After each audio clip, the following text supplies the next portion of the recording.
feel. And that was, for me, was like, oh, that's kind of neat. The other thing you can do with that scale that a lot of people don't do, like you'll go on YouTube and they'll just be flying through it at epic speed, one note after another in order, which is impressive. And it's a great home game for the kids, they love that. But you can also sequence that scale out. And what I mean by that is you can, like, rather than just going, let me try to find a tone here that's not horrible. Okay, so you can do like this.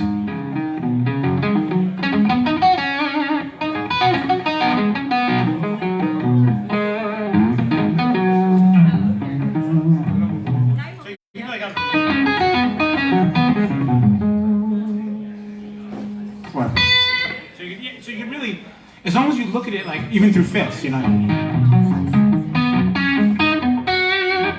you can kind of take that same information and just play it a little differently, or you can even sequence it out wider, like.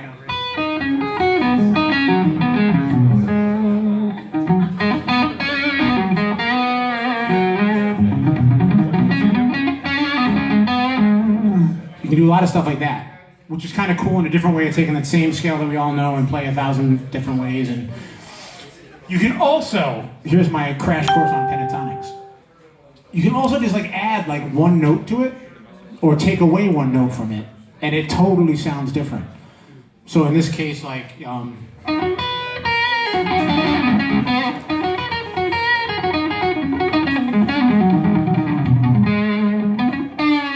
you have a,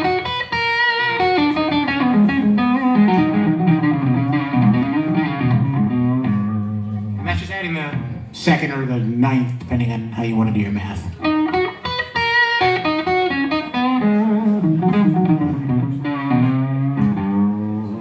So you can do all those kind of half-step bends, and then the cool thing about the pentatonic scale, to even make it more confusing, is you can sequence it, but you can also sequence it in a way where you're going in and out of the key.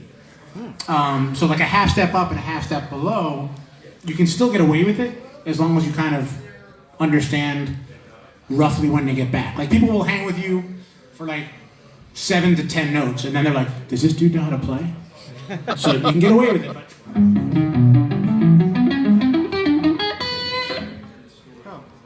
Or you can do that a fret below, you know.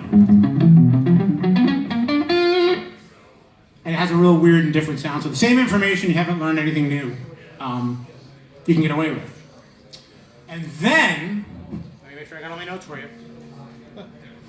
The coolest thing, really, is, in my opinion, is the fact that if your timing is good and you understand timing, there is, you know, I'm sorry, you already know all this stuff, Robert, this point. If your timing is good, you can really get away with playing every note. There is no bad note. And what I mean by that is, if you understand music and you, because I mean, like if I go like this,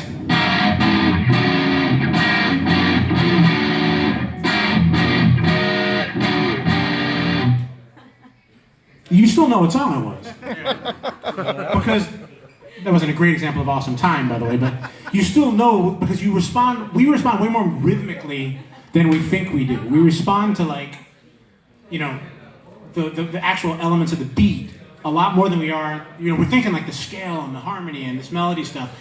But if you pay attention to your rhythm, which is really important, like every one of us is, especially, you know, rock guitar players, you know, you'll sit at home and you'll be, and we think we're so funky. And then you like take a 30-second clip of that and you listen back to it against a click, and you're not as funky as you think you are. No one is. So you can make small adjustments just by recording a 30-second clip of your playing over a click or anything. And I'm not a big guy for like the discipline of a click, because music's about the heart and the feel.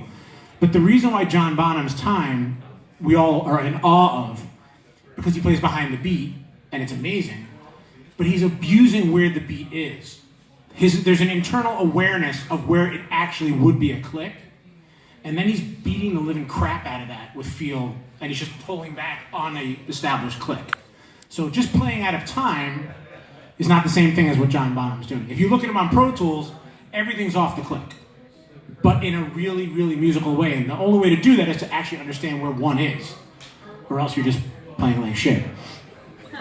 So in terms of phrasing and things like that, the same thing applies. If you like, now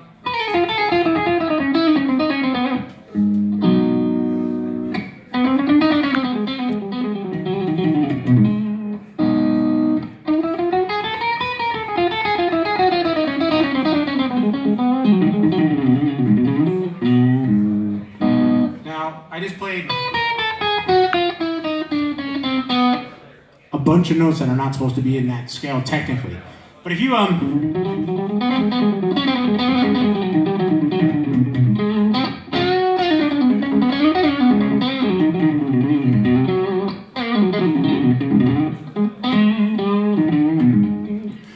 can get away with it. But that's because your phrasing kind of cool. So we don't pay enough attention to, I think, what we're doing in terms of how we're, like, it's like, I think every guitar player should aspire to play guitar like Christopher Walken talks. I mean, everybody says the same words, but when he talks, you're like, whoa. Yeah. You're accenting all the weirdest parts of all the strange words. But that's what makes it so, or Jeff Goldblum is another one of those wacko guys that we could just like, I could listen to that guy's talking jazz. Somehow. So don't ever underestimate the amount of importance to your playing the rhythm is, even if you're doing one note. You know, it's just knowing where the one is and having the discipline, and that's the worst thing about when I'm trying to get better, is like I sit there and I'm like, okay, I'm gonna work on time feel. So 1, 2, 1, 2.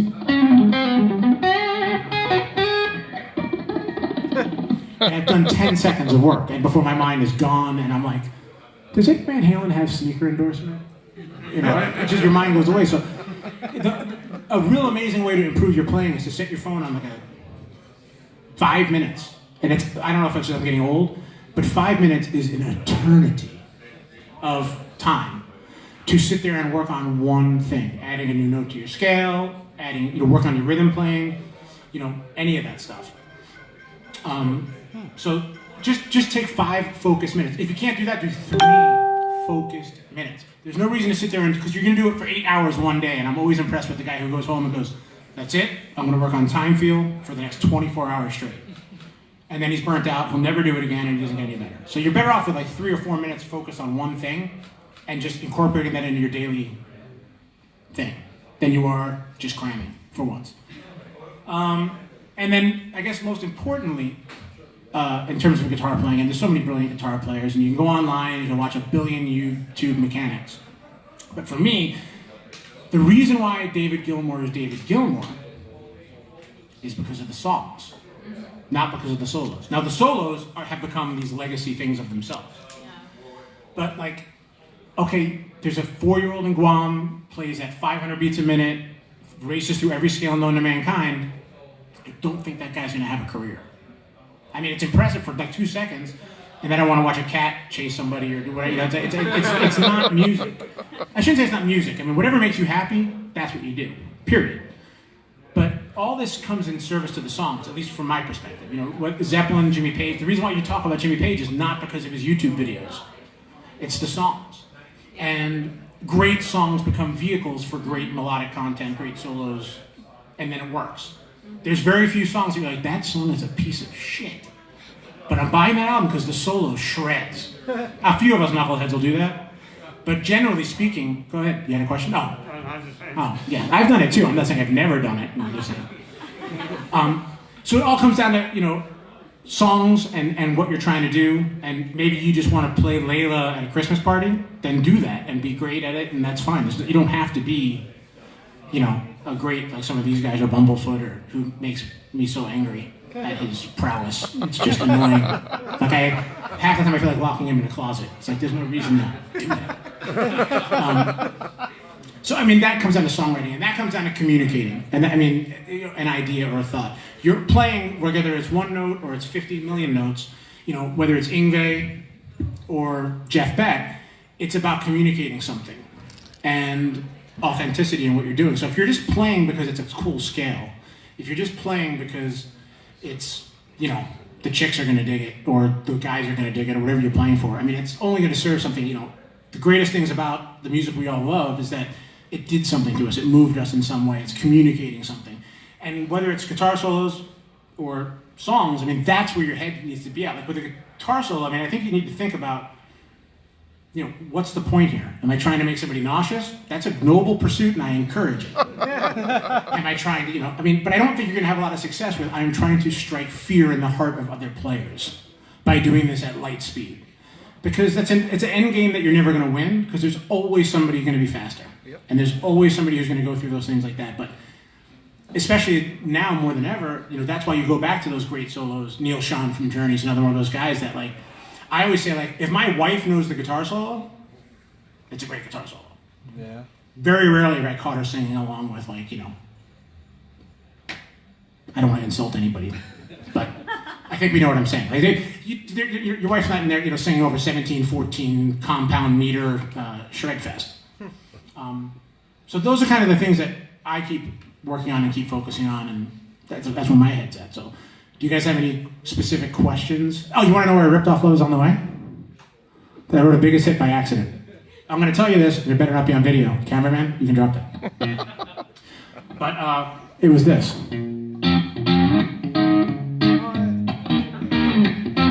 No way. 80 per kill. I got a nice house from that song. I don't think any of you people ruined it. But that's also the same thing as